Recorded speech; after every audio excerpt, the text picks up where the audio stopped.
Hey y'all, this is going to be a watch me work, and what you'll see us making here is our Simply Great hypoallergenic body wash. And what you see is us doing a very quick final sanitation of all beakers. We've already sanitized all of the mixing utensils like our spatula and all of our measuring spoons, other measurements, so on and so forth.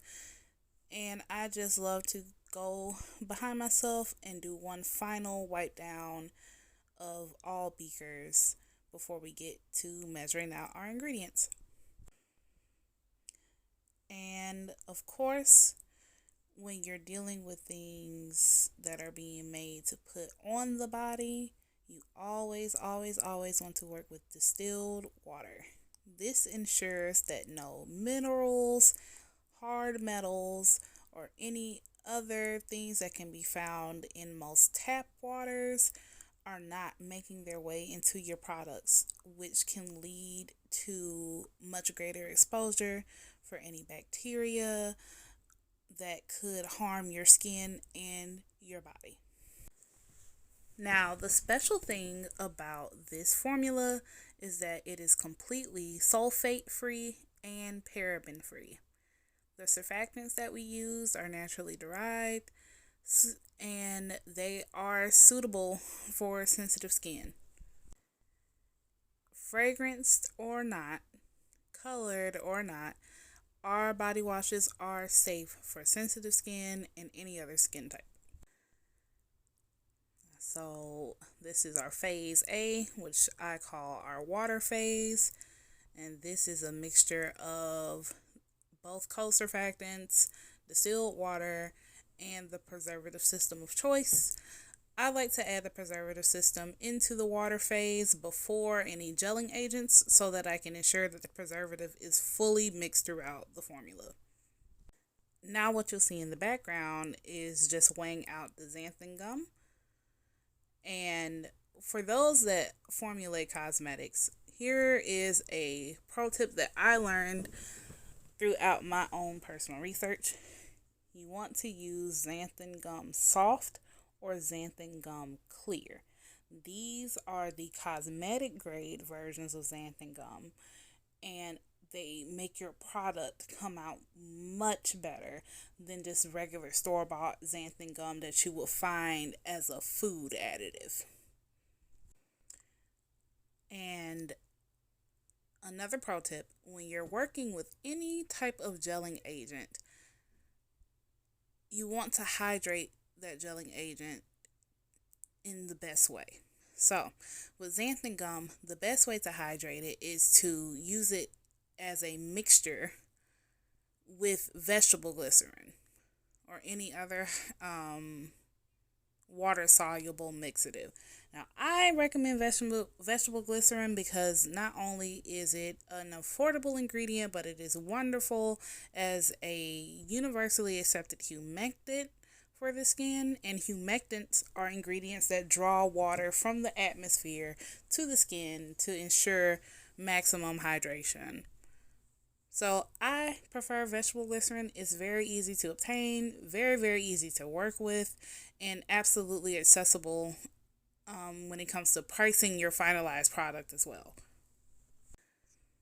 And we let that slurry sit for up to 10 minutes typically. Sometimes a little bit longer if we have more time. I was running a little bit past my workday hour, so I was going a little bit faster than typical when it came to letting the slurry sit, but that does not affect the quality of the body wash, thankfully.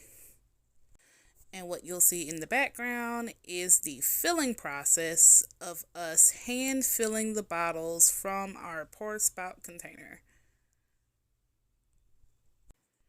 And sometimes it gets a little bit tricky working with body wash in particular because it can get very sudsy at the very top. So we do our best to let that settle out some and go back and refill as necessary.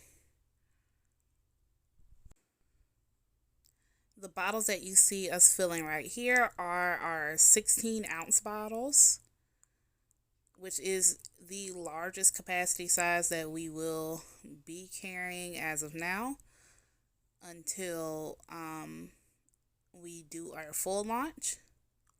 What we're preparing for in this video is our soft launch, which is going to be coming later in January, and we will release another video closer to soft launch as we get our labels and things in.